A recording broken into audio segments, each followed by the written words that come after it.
I knew my sister hated me, but I didn't know how far she'd go until she slid a birthday gift across the table and laughed. A DNA test. "Maybe this will explain why you're another man's mistake," she said, loud enough for every fork to stop mid-air. I swallowed the shame, mailed the kit, and waited. Months later, our family's estate lawyer requested an urgent meeting regarding Grace Ellington. My mother went pale. Naomi stopped smiling. And in that moment, I realized something terrifying. They already knew what I was about to find out. Most people picture family as a soft place to land. Mine always felt more like a house with cold floors, beautiful from the outside, freezing once you stepped in. Growing up in the Ellington home in Denver, I learned early how to make myself small. I was the quiet child, the one who did her homework without being asked, the one who disappeared into corners so my mother wouldn't sigh and my sister wouldn't sneer. Even then, Naomi's world seemed to orbit at the center of everything. She had a way of commanding attention without earning it. Loud laughter, dramatic stories, a talent for turning every room into her stage. And my mother, Evelyn, applauded her every move. When Naomi got a B on a test, she was well-rounded. When I brought home straight A's, Mom blinked like she had forgotten who I was for a moment before saying, "That's nice, Grace. Can you help set the table?" By the time I reached 35, I'd built a life far from that house. Austin suited me: quiet mornings, simple routines, the kind of stability I'd never had as a child. I worked as a financial analyst dressed in soft, neutral tones and tried not to think about the constant ache that came from being the forgotten daughter. But when my father, James Ellington, passed away, the gravity of our family pulled me back. He had been the only steady thing in that house, a man of few words, but a surprising warmth. In the small moments, a hand on my shoulder, a proud nod at my college graduation. I didn't know then that he carried a secret darker than anything I could imagine. 3 months after the funeral, Mom insisted we have a small birthday dinner at the old house. Her voice over the phone was too bright, too rehearsed, as if she were reading lines someone else had given her. When I stepped through the front door, I smelled the familiar mix of lemon polish and old books. The chandelier glowed, but the house felt emptier without Dad's quiet presence. Naomi sat at the kitchen table, flipping through resort brochures, tanned from some recent trip, barely glancing at me as I entered. Mom poured herself more wine than usual, her hands trembling slightly. Something unspoken hung in the air like a storm that hadn't broken yet. I tried asking about the will, gently, respectfully. Mom froze, her smile stiff. "We're just not ready yet," she said. But her eyes flicked to Naomi, and Naomi smirked like she knew a secret I didn't. Looking back, the dinner was never about celebrating my birthday. It was about setting the stage for my humiliation. The tension that night didn't arrive in one sharp moment. It crept in slowly, like a draft under a closed door. Every small detail felt off. Naomi kept glancing at me with this expectant look, as if she were waiting for a cue only she and my mother had rehearsed. Mom's wine glass was never empty, though she barely drank from it. Her fingers just circled the stem over and over like she needed something to hold on to. Dinner itself was a performance. Naomi talked nonstop: her job, her husband, her plans to redo her kitchen in a French farmhouse aesthetic. Mom laughed at every comment, even the unfunny ones. When I spoke, the room seemed to dim like someone turned down the volume of my existence. Halfway through the meal, Naomi leaned back, eyes glinting. "So, Grace," she said sweetly, still working at that same firm in Austin. Before I could answer, she jumped back into another story about herself. It wasn't a question. It was a reminder: you are background noise. Still, something else simmered beneath her smug expression. Anticipation. Calculation. When Mom stood to bring out dessert, a small, store-bought cake she hadn't even bothered to plate, Naomi pushed back her chair dramatically. "Actually," she said, reaching for a glossy box wrapped in silver paper, "I brought a birthday gift. Something I think you'll find enlightening." Mom's face drained of color. "Naomi." But Naomi ignored her, sliding the box across the table toward me like it contained evidence instead of a present. "Go on," she said, her smile razor-thin. "Open it." I peeled back the paper, a strange stillness settling over me. Inside was a DNA testing kit. The room went silent except for the soft hum of the refrigerator. Naomi leaned in laughing under her breath. Maybe this will explain why you're another man's mistake in this family. The words echoed sharp and deliberate. Mom flinched. I saw it. But she said nothing. The humiliation stung, but the fear in Mom's eyes that felt like the real truth slipping through the cracks. Naomi hadn't just insulted me. She'd exposed something she wasn't supposed to say out loud. Later that night in my old bedroom, the walls still painted the soft blue I had chosen at 15. I searched through old boxes like someone looking for proof of their own existence. At the back of my closet, I found an envelope that didn't belong with the others. The dust around it had been disturbed recently. Inside was a photograph of younger Evelyn holding me as a baby while standing next to a man I didn't recognize. On the back, in my mother's handwriting, "Forgive me." My hands shook as I took pictures of everything. Then I turned to the DNA kit Naomi had delivered like a weapon. She had wanted me to take it. She had wanted something to happen. Fine. I mailed it the next morning, not because Naomi wanted me to, but because I needed to know what truth she was so eager to weaponize. The results arrived 5 weeks later on a quiet Tuesday afternoon. I was at my desk in Austin, half listening to the hum of the office vents when the notification appeared on my phone. I expected dread.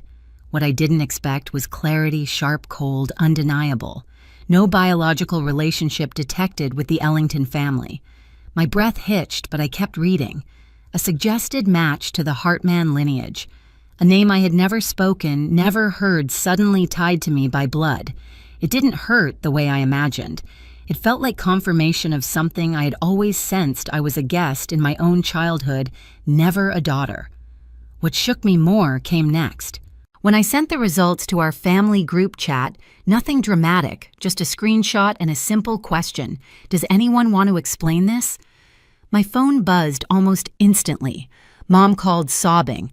Not from remorse, but from fear. "Grace, sweetheart, please delete that. You don't understand. This is complicated. Things happened a long time ago. We moved past them." She never apologized. She never addressed the decades I spent feeling like a burden in her home. She just begged me to bury the truth again. But Naomi didn't call. She texted. Just 4 words. "Well, now you know." Cold, satisfied. As if she'd been waiting half her life for the moment I discovered I didn't belong. That night, I called her, shaking with questions I didn't know how to ask. She answered on the 3rd ring, her voice dripping with irritation. "Why Grace? Why now?" I demanded. "Why push this? Why humiliate me?" She laughed softly, a sound that hit like ice. "Because I've kept this family's secret for 20 years. Because Mom owed me. Because you've played victim long enough. And now the right people will finally get what they deserve." She hung up. Those words clung to me like smoke. The next morning, I started asking quiet questions. I spoke to family friends, old neighbors, people who had known my parents before Naomi and I were born. What emerged chilled me. Naomi had been digging for months, meeting estate lawyers, hinting about upcoming changes, talking as if Dad's estate already belonged to her.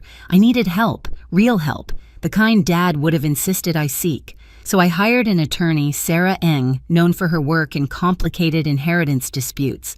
I brought her everything: the DNA results, the photograph screenshots of Naomi's messages, the odd conversations, the fear in Mom's voice.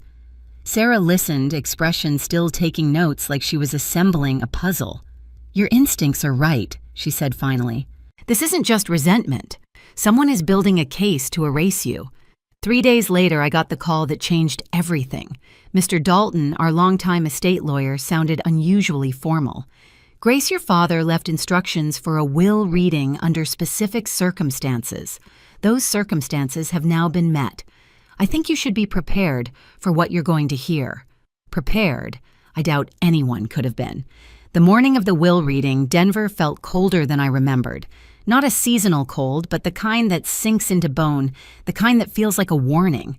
Sarah and I arrived early at the downtown building where Mr. Dalton's office occupied the top floor. Floor-to-ceiling windows, dark wood, the kind of place where truths didn't hide, they echoed. We chose seats near the window, out of the direct line of fire. Sarah whispered, Observe everything. Speak only when necessary. Her calm steadiness eased the tightness in my chest. Mom arrived next. She looked exhausted, like she hadn't slept in days. Her hair was hastily pinned back, and she clutched her purse with both hands as though it were the only thing keeping her upright. She didn't greet me, didn't even meet my eyes. She sank into a chair at the far end of the table, staring at the polished surface as though it might swallow her whole. Then Naomi entered. Her heels clicked sharply against the marble floor, each step carrying a smug confidence that bordered on theatrical. She wore an expensive suit, cream-colored, perfectly tailored, and heavy makeup that made her look sharper, harder. And of course, she brought her own attorney, a man I recognized from billboards, boasting about aggressive estate litigation. Naomi gave me a slow smile, one corner lifted higher than the other. "Grace," she said, as if greeting someone irrelevant, but her eyes gleamed with expectation. She believed she had already won. Mr. Dalton entered last, carrying a thick folder. He moved with the deliberate calm of someone who understood the weight of what he was about to unleash. When he reached the head of the table, he rested a hand on the folder and looked at each of us one by one. Before we begin, he said, "I want to note that James Ellington left explicit instructions for how this reading should proceed. He anticipated complications. Everything I am about to share was prepared with full knowledge of circumstances that some of you may find surprising." Naomi shifted her smirk, faltering. Dalton opened the folder and began reading the will. "I, James Robert Ellington, declare this my final will and testament. I leave 70% of my estate, including the family home investment accounts and assets, to my daughter, Grace Ellington." Silence snapped across the room like a whip. Naomi shot to her feet.